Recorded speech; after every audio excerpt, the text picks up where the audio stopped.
কিন্তু একদিন ছিল শাখো ছিল আমাদের দেশে, শাখো চিনেন? বাঁশের শাখো ছিল। আল্লাহর রাসূল বুঝাইতে চাইতেছে একটা সময় আসবে আমার উম্মত বাঁশের শাখো, কেউ যদি বাঁশের শাখো থেকে স্লিপ খায় বা গাছে উঠা যদি গাছের থেকে পড়ে যেতে চায় তো ডাল দইরা যেরকম লটকায়া থাকে, শাখর থেকে পড়তে যায় শাখর উপরের বাঁশ দইরা যেরকম লটকায়া থাকে, আল্লাহর রাসূল আমাদেরকে সুযোগ দিবেন একটা সময় আসবে উম্মত আমার একটা সুন্নত ধরেও যদি মউত পর্যন্ত লটকায়া থাকতে পারো তাইলে তোমাকে 100 শহীদের সওয়াব দেওয়া হবে। মান তামাসসাকা বিসুন্নতি, মান তামাসসাকা বিসুন্নতি ইনদা ফাসাদি উম্মতি।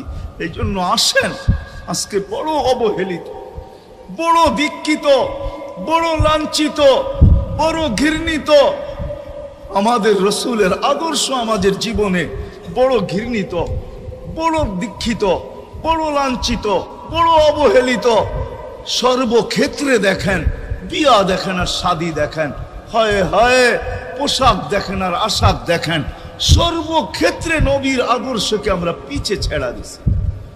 আর যার কারণে আজকে মুসলমান দুনিয়াতে লাঞ্ছিত, যার কারণে আমরা ঘরে লাঞ্ছিত, ঘরের ভিতরে কোনো মিল নাই, মহব্বত নাই। বহুত ঘর পাওয়া যাবে স্বামী এক খাটে স্ত্রী আর এক খাটে, বহুত ঘর পাওয়া যাবে।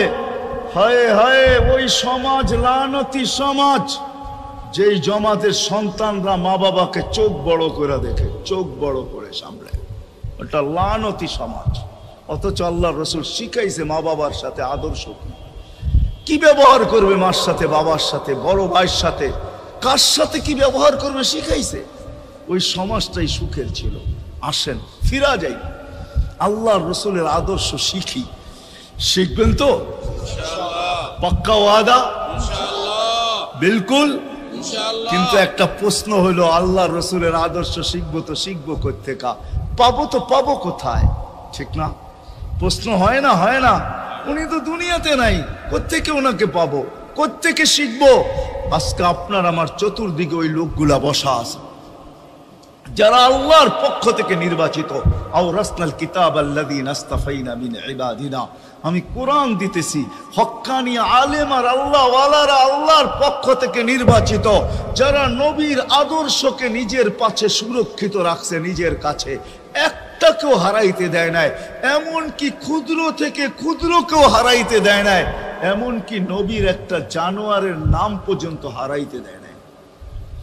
হক্কানি আলেমরা আল্লাহ ওয়ালারা সুরক্ষিত রাখছেন আল্লাহর রাসূলের আদর্শ। এই জন্য আমি বলবো, নবীকে তো পাওয়া যাবে না, উনি তো দুনিয়ার থেকে চলে গেছেন, এটাই সত্য, কিন্তু উত্তর সুরি রেখা গেছেন।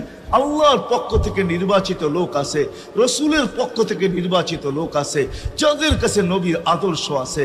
আপনি বেশি শিখতে পারেন না, আমার কোনো আপত্তি নাই, কেননা ছাড় যখন আল্লাহর রাসূলই দিছে, আল্লাহর রাসূলই যখন আমাদেরকে ছাড় দিছেন, তো আমি ছাড় দিব না কেন? আল্লাহর রাসূলই বলছে এক জামানা আসবে, লাউ আমিলতুম উশরা মা উনসিলা বি লানাজা, তোমরা যদি 10 ভাগের উপরে আমল করতে পারো তাহলে নাম্বার 100 পাইয়া তোমরা পাস করবে। আল্লাহ 33 দিবে না, আল্লাহ 10-এর বদলায় তোমাদেরকে 100 দিয়ে 100-তে পাস করাবে।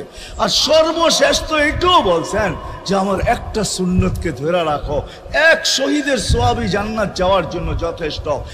জান্নাত যাওয়ার জন্য তো একজন দেওয়া হবে, 99 শহীদের সওয়াব তোমাকে পুরস্কার হিসাবে দেওয়া হবে, কেননা তুমি একটা সুন্নতকে ধরেই লটকায়া ছিল।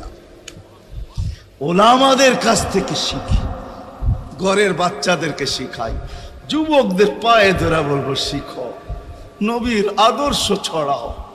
সারাদিন ফেসবুকে কাজ করো, ফেসবুক দেখো, খোদার কসম হোয়াটসঅ্যাপ দেখো, ভাইবার দেখো, ইবু দেখো, তোমাদের মেধাগুলাকে নবীর আদর্শের পিছে লাগাও, নবীর শানের পিছনে লাগাও, যে নবীর শান কত বড়, কত বড় শানওয়ালা নবী আল্লাহ আমাদেরকে দিয়েছেন, কার মর্যাদা কত বড়, তার পরিচয় তুলে ধরো, তার আদর্শকে তুলে ধরো, নিজের জীবনে আদর্শকে প্রতিফলিত করো।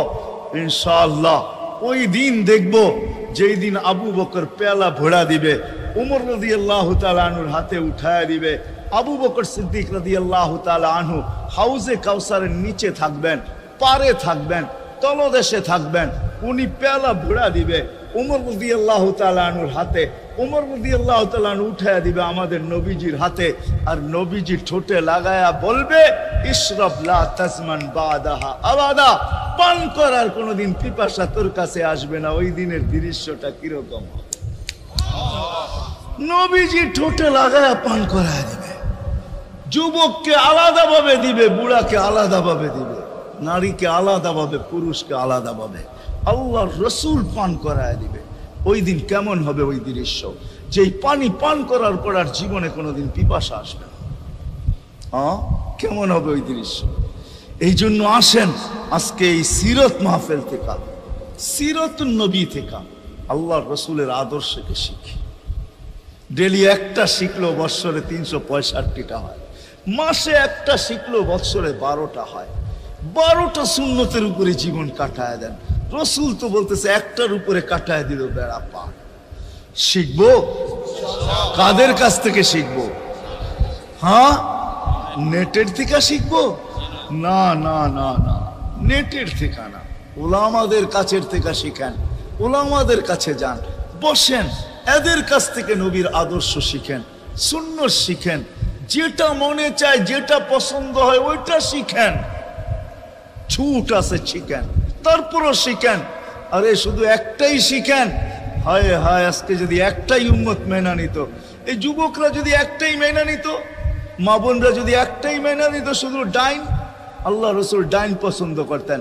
যুবক যদি প্যান্ট পরার সময় ডাইন পাও আগে দিতেন, খোলার সময় ডাইন পাও আগে খুলতেন, শার্ট পরার সময় ডাইন হাত আগে দিত, খোলার সময় ডাইন হাত আগে খুলতো। সর্বক্ষেত্রে যদি ডাইন ব্যবহার করত, মা বোনরাও তো ঘর ঝাড়ু দেওয়ার সময় যদি ডাইন ব্যবহার করত, তাহলে কিতাব আমাকে বুঝায় কিয়ামতের দিন আল্লাহ ডাকবে আইনা আসহাব আল ইয়ামিন, ডাইন আলারা কোথায় আসে? আল্লাহ ডাকবে ডাইনপন্থীরা কোথায় আসো? আমার বন্ধু ডাইন দিক পছন্দ করতো, তোমরাও পছন্দ করতে, তোমরা আমার বন্ধুর লোক, আসো আমার কাছে।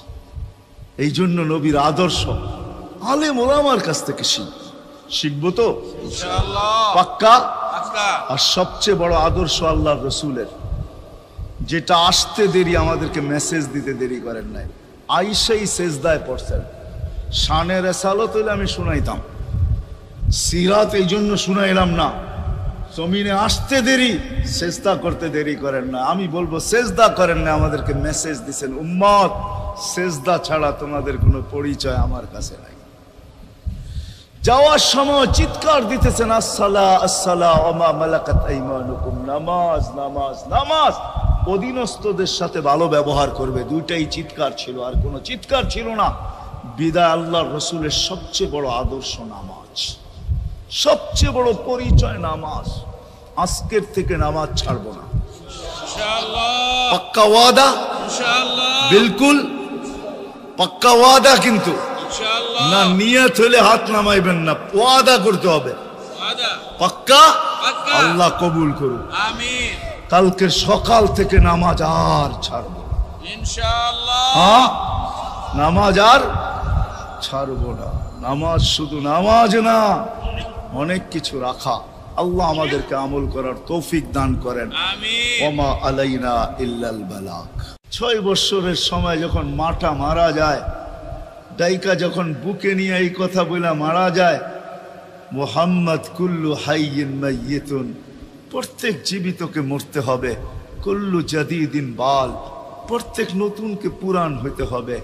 বিদায় বেটা আমি চললাম বইলা জ্বরের ভিতরে জানটা যখন দিয়া দিছেন, হায় হায় আমার মনে হয় আল্লাহ কি করে সইছেন জানি না। এই 6 বছরের ছেলে মার বুকের উপরে উঠা মনেই না কত চিৎকার দিছে। এখানে গেলে এরকমই দৃশ্য ভাসে, মনে হয় যে ছেলেটা চিৎকার দিতেছিল আম্মা আম্মা। বাবাও নাই, তুও নাই, একটা ভাইও নাই, একটা বোনও নাই, কোথায় চলে গেলি? 6 বছর বয়সের থেকে আবু তালেব, 6 বছর 6 মাস বয়সের থেকে 6 বছর 6 মাস বয়সের সময় দাদা মারা যায়। আবু তালেব 50 বছর 6 মাস 10 দিন, যেদিন আল্লাহ রসুলের বয়স 44 বছর 10 দিন, বাতিজাকে সিনায় রাইখা পালছেন, সিনায় রাইখা। ভালোবাসা এতটুকু দিয়েছেন দুনিয়ার কেউ দিতে পারবে না। আমার বিশ্বাস, আমার মন বলে রবের পরে যদি কেউ মুহাম্মদুর রাসূলুল্লাহকে ভালোবাসা থাকে, তাহলে আবু তালেব ব্যতীত দ্বিতীয় কোনো ব্যক্তি আমি পাই না। আমার বিবেক বলে, আমার বুদ্ধি বলে, আমার ইতিহাসের পাতা বলে আবু তালেবের চেয়ে বেশি ভালো কেউ বাসতেন। আপনারা আবু তালেবকে চিনেন না? মক্কায় যার উপরে আঙ্গুল উঠানের কোনো ব্যক্তি ছিল না। মক্কা ভূখণ্ডে, আরব ভূখণ্ডে, মক্কা তো দূরের কথা, আরব ভূখণ্ডে কেউ যার উপরে আঙ্গুল উঠানের ক্ষমতা ছিল না। খারাপ দৃষ্টিতে যদি আঙ্গুল উঠাইতো তো পাঞ্জার থেকে সাথে সাথে পৃথক হয়ে যেত। এরকম ব্যক্তিত্বের মালিক। 4টা বৎসর বাতিজার ভালোবাসায় পাতা চাবাইছে, অবরুদ্ধ জীবন কাটাইছে। ওলামাকে জিজ্ঞাসা করে, অবরুদ্ধ জীবন। আবু তালেবকে অবরুদ্ধ করবে মক্কায় কোনো ব্যক্তি? মক্কার মাটি এরকম সন্তান জন্ম দেয় নাই, প্রশ্নই উঠে না। ইতিহাস আমাকে বলে আবু তালেব 4 বৎসর পাতা চাবাইছে, অবরুদ্ধ জীবন কাটাইছেন। শুধু বাতিজার দিকে দেখা, যতদিন পর্যন্ত জীবিত ছিল ইতিহাস বলে মক্কার কাফেররা আল্লাহ রসুলকে শারীরিক কষ্ট দেওয়ার সাহস করেন নাই। সবাই যখন বিছনায় ছিলেন তখনও না, মৃত্যু শয্যায় যখন কাতরাইতে ছিল তখনও কেউ সাহস করে নাই। বলছে এই শরীরে যতক্ষণ পর্যন্ত রূহ আছে, যদি বাতিজাকে শারীরিক কষ্ট দেয়, চাই সেটা একটা পাথরের কণা হোক, আবু তালেব জীবিত হয়ে উঠবে আর পাথর মারবে না আমাদের গায়ে।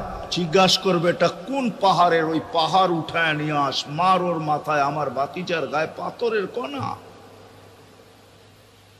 এতটুকু ব্যক্তিত্ব, 4 বৎসর পাথরের পাতা যা। ভালোবাসা যদি শুধু ভালোবাসাই থাকে, তাহলে আবু তালেবের চেয়ে কেউ ভালোবাসা দেখাইতে পারে নাই দুনিয়ায়। হায়, এই জন্যই তো আল্লাহ রসুল, যার ইশারা পাইলে ভাগ্য খোলে, ইশারা পাইলে, অথচ যার ঘুম 6 বৎসর 6 মাস বয়সের বাচ্চা, যে মাকে হারায় ফেলছে, বাবাকে হারায় ফেলছে, না একটা ভাই ছিল, না একটা বোন ছিল, না আপনজন ছিল, দুজাহানের বাদশাহ যিনি, যাকে তৈরি না করলে আল্লাহ কিছুই করতেন না। আল্লাহ আদম আলাইহিস সালামকে বলছিলেন লাউলাহু লামা খালাকতুকা ইয়া আদম, আদম ইনি না হইলে তোমার অস্তিত্ব হতো না। তোমার অস্তিত্ব কেন, কিছুই হইতো না। কোরআন তো আমাকে বুঝায় ওয়ামা আরসালনাকা ইল্লা রাহমাতাল লিল আলামিন। এই আয়াত আমাকে বুঝায় আল্লাহর রসুলের রহমতের কোষ্টি পাথরে মনে হয় আরশও তৈরি হয়েছে, কুরসিও তৈরি হয়েছে, এর ছোঁয়ায় তৈরি হয়েছে। রসুলকে আল্লাহ রহমত বানাইছেন, এক কোষ্টি পাথর, এক পাথর, পরশ পাথর, যার ছোঁয়া দিছেন আর তৈরি হয়েছে, ছোঁয়া দিছেন আর তৈরি হয়েছে। তৈরি যখন সব শেষ, তখন আল্লাহ ঘোষণা দিছেন ওমা আরসালনাকা ইল্লা রাহমাতাল লিল আলামিন। সমগ্র জগতের জন্য আপনি রহমত। ওই মুহাম্মদুর রাসূলুল্লাহর ইঙ্গিত পাইলে ভাগ্য খুলতো, ইঙ্গিত। আবু তালেবের বুকে তো আল্লাহ রসুলের রাত্র কাটছে। ইতিহাস আমাকে বলে, আমার বিবেক বলে, আমার বুদ্ধি বলে, আমার বিদ্যা বলে। আল্লাহ রসুল গুলশাবকে ইশারা করছেন, সে মরাটা জীবিত হইয়া চিৎকার দিতে দেরি করে না, লাব্বাইক ওয়া সাদাইক ইয়া যাইনা ওয়াফা ইয়াউমিল কিয়ামা। গুলশাব বলতেছিল দুজাহানের বাদশাহ, ইশারা করতে দেরি, আমার ভাগ্য খুলতে দেরি হয় নাই, কিয়ামত পর্যন্তর জন্য আমার ভাগ্য খোলা গেছে। আল্লাহ রসুল বলছে এত সুন্দর আরবি বলিস, শিখলি তো শিখলি কোত্থেকে, তোকে কিছু আরো জিজ্ঞাসা করি, লিমান তাবুদ, ইবাদত কার করিস? তো গুইসাব বলতেছে ফিস সামাই আরশুহু, ইবাদত তো ওনার করি যার আকাশে আরশ, ওয়াফিল আরদি সুলতানুহু, জমিনে যার রাজত্ব, ওয়াফিল বাহরি সাবিলুহু, সমুদ্রের ভিতরে যার রাস্তা, ওয়াফিল জান্নাতি রহমাতুহু, জান্নাতের ভিতরে যার রহমত, ওয়াফিল নারি ইকাবুহু, জাহান্নামের ভিতরে যার শাস্তি। বলছে মান আনা, আমি কে? বল না। তো বলছে আনতা রাসূল রাব্বিল আলামিন, আপনি সমগ্র জগতের রবের রসুল, খাতামান নবিয়্যিন, আপনার পরে আর কোন নবী আসবে না, আপনি নবুয়তের ঘরের তালা, এই ঘরে আর কেউ ঢুকবেও না, আর কেউ বাহির হবে না, আপনি সর্বশেষ নবী। মান আমানা বিকা ফাজ, যে আপনার গোলাম হবে, আপনার অনুগত্য হবে, শুধু ভালোবাসবে না, আপনার অনুগত্য হবে, তার কপাল আমার